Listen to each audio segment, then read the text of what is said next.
저희는 연애한 지 3년 된 커플이었습니다. 요즘 들어 부쩍 드는 생각이 있었는데요. 혹시 남자친구가 저를 꾸밀 수 있는 바비 인형으로 생각하는 게 아닐까 하는 생각입니다. 물론 제가 인형처럼 예쁘다는 뜻은 아닙니다. 본인이 원하는 스타일대로 저에게 요구한다는 뜻입니다. 처음에는 제 스타일링을 봐줄 만큼 섬세하고 배려 깊은 남자라고 생각했습니다. 그리고 저의 모든 것을 세심하게 챙겨주기에 남자친구가 마음에 들도록 딱 맞춤인 여자가 세상에 저 하나밖에 존재하지 않으리라고 생각했습니다. 남자친구가 원했던 머리, 옷, 신발, 심지어 액세서리까지 어느 하나 남자친구의 손을 타지 않은 곳이 없었습니다. 처음에는 저와 정반대의 스타일이라 꺼려졌습니다. 저는 딱 붙는 옷에 긴 머리카락을 늘어뜨리고 높은 하이힐을 신는 것을 좋아했습니다. 그러나 언젠가부터 남자친구는 제가 입어보지 못했던 종류의 옷들을 하나씩 선물하고 뜬금없이 몰래 예약해둔 미용실로 끌고 가 단발로 자르게 하고 길을 가다 보이는 플랫슈즈가 있으면 고민도 안 하고 사서 제게 신겨줬습니다. 남자친구는 나는 내가 너무 좋은데 그런 네가 내 스타일로 변하면 정말 완벽할 것 같다고 말하며 계속해서 나풀거리고 레이스 달린 옷들만 선물해줬습니다. 이렇게까지 남자친구가 노력하고 또 바뀌어달라고 애를 쓰는데 혼자 버티고 서 있다면 그것도 우리 연애의 장벽이 될까 두려웠던 저는 남자친구가 원하는 스타일로 머리부터 발끝까지 변해가고 있었습니다. 남자친구는 그런 저를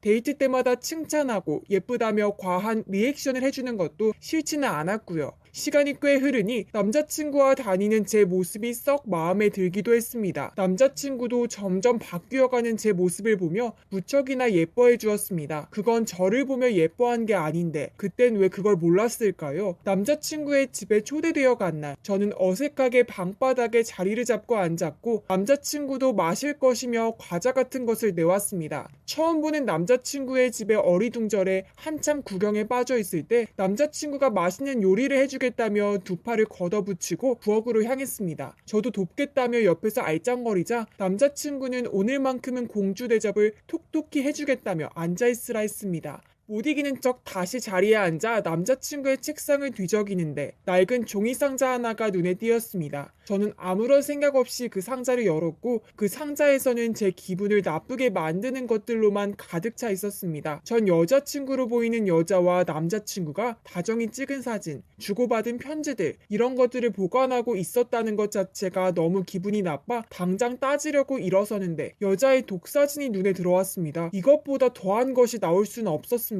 여자의 머리 스타일, 귀걸이, 목걸이, 옷까지 완벽하게 저와 똑같았기 때문입니다. 얼굴도 얼핏 보니 저와 닮은 듯 했습니다. 이것은 저만의 착각일 수도 있고요. 남자친구한테 이런 것을 왜 소중히 간직하고 있냐 따지자 남자친구는 당황해하며 제 손에 든 상자를 빼앗아 버렸습니다. 남자친구의 행동에 더 당혹스러움을 느끼던 저는 남자친구의 손에 있던 상자 속에 여자의 독사진을 빼앗듯이 꺼내어 내밀며 이 여자는 누구냐? 대체 왜 나와 똑같은 모습을 하고 있는지 설명해라. 마구잡이로 다그쳤습니다. 남자친구는 한참 동안 제 손에 들린 여자를 바라보더니 제게 미안하다고 말했습니다. 사진 속 여자는 자신과 교제했던 여자가 맞고 아무도 모르게 해외로 훌쩍 떠나버린 그녀를 찾을 길이 없어 그녀와 비슷한 사람들만 찾아다녔다고 합니다. 몇 번의 교제 끝에 저를 만난 것이고 제가 아무런 거리낌 없이 자신의 요구대로 겉모습을 서서히 바꾸어가니 자신의 목표에 도달한 것이고 만족스러운 상태로 저와 계속 만났던 것입니다. 제 존재 자체가 아닌 단지 전 여자친구와 닮았다는 이유 하나만으로 저와 교제했다는 사실은 물론 전 여자친구의 스타일을 저에게 선물했다는 것이 너무 화가 나 몸이 다 떨릴 지경이었습니다. 남자친구는 제게 무릎을 꿇어가며 사죄를 구했지만 저는 마음이 돌아설 틈이 없었습니다. 이렇게 나를 붙잡는 것도 나만큼 그 여자를 닮은 사람을 찾기 힘들어서야? 내가 묻자 남자친구는 대답이 없었습니다. 더 비참해졌습니다. 제가 한때 사랑했고 때로는 미래까지 생각했던 사람은 정작 나에 대한 애정은 없고 전 여자친구의 자취만을 따라다녔다는 것이 도저히 믿기지가 않았습니다. 그동안 저와 사랑했던 사람은 대체 어디에 있을까요? 존재했던 것은 맞을까요? 갑자기 이 남자의 모든 것이 다 거짓말로 느껴졌습니다. 믿을 수 있는 것이란 그의 얼굴뿐이었을까요? 아니면 이 애절한 표정 또한 거짓일까요? 울기 직전에 남자를 두고 저는 나와버렸습니다. 도저히 마주보고 있을 자신이 없었습니다. 집으로 오자마자 그가 선물했던 모든 것을 버리려 모아두었습니다. 나를 위한 선물인 줄 알았는데 알고 보니 자기 만족이었던 잡동사니들. 저는 아마 다시는 이런 스타일의 옷을 입을 수 없게 된지도 모르겠습니다. 나풀거리는 꽃무늬, 새하얀 블라우스 모두 헌 상자에 쑤셔 넣었습니다. 은은하게 빛이 나는 게 매력이었던 귀걸이들, 그가 수없이 걸어주었던 목걸이들 모두 미련 없이 상자에 던졌습니다. 그리고 참 많이 울었습니다. 여태껏 내가 해온 연애가 다 가짜였다는 생각에 허무함이 어찌할 바를 모르고 제 방 가득히 둥둥 떠다녔습니다. 내가 믿어온 사람이 다른 마음을 품고 내 곁에 있었다는 사실이 너무 더럽고 처참했습니다. 그렇다고 이런 사실을 어디 가서 말을 할 수도 없었고요. 저는 다시 원래의 나로 돌아오려고 엄청난 노력을 했습니다. 남자친구가 원했던 스타일은 몸매 부각이 되지 않아서 사실 운동에 나태해져 있었는데 다시 그때의 옷을 입으려니 영 맵시가 나지 않아 운동부터 시작했습니다. 이렇게 차근차근 나를 찾아가면 남자친구의 굴레에서 벗어날 수 있을 것이라고 생각했습니다. 그러나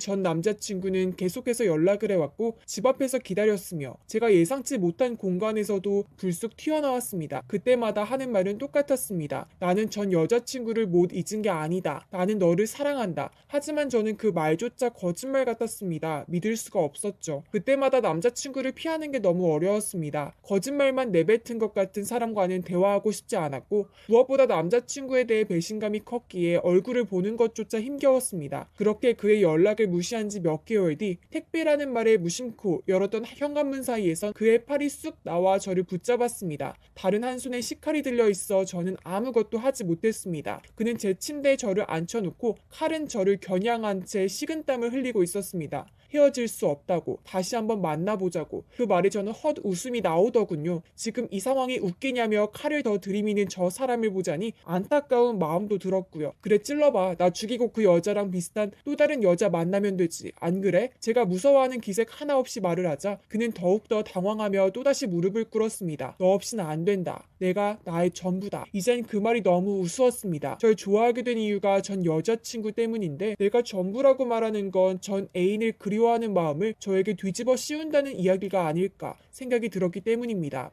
그가 칼을 내려놓고 나 없으면 안 된다는 말에 너무 하찮고 피곤하여 그럼 이번엔 나 닮은 여자를 만나면 되겠네 말을 하니 그가 벙찐 표정으로 저를 쳐다보았습니다. 살았는지 죽었는지조차 모르는 여자를 닮으려 몇 년의 세월을 허비했다니 나는 이제 앞으로 어떻게 살아가야 하나 문득 그런 생각이 들었습니다. 누구를 믿을 수 있을까? 누구에게 기대어 볼 수 있을까? 그 사람의 호의에 내가 온전히 다하여 기뻐하고 행복할 수 있을까? 사람 하나 잃은 것뿐인데 그 패인 자리가 너무 깊어 매일 밤 이런저런 생각을 담아 소용돌이치곤 했습니다. 저는 운동에 집중하며 그와의 시간을 잊으려고 노력했습니다. 전보다 자기 개발에 더 투자를 하였고 타인의 시선이 아닌 나만의 시선으로 옷을 고르며 행복감을 얻기도 했습니다. 연애에 투자했던 시간을 날 위함은 물론 나의 일에 투자하니 저의 자존감이 많이 올라가기도 했습니다. 일을 열심히 하니 회사에서 알아주고 정신 차려보니 어느새 신입사원들에게 성공한 여자 선배가 되어 있더군요. 나쁘지 않았습니다. 그럼에도 불구하고 저는 아직도 연애를 하지 못했습니다. 시작이라도 하려면 이 사람은 나에게 바라는 게 도대체 뭘까? 가까이 지내도 될 사람인가? 하고 의심부터 하니 사람을 만나려야 만날 수가 없더군요. 아직도 주변에서 왜 연애를 안 하냐고 물으면 어색하게 미소만 짓습니다. 나를 이렇게 만든 그 사람은 잘 살고 있을까요? 전 애인의 모습을 찾을까요? 아니면 제 모습을 찾을까요? 아무렴 어떻습니까?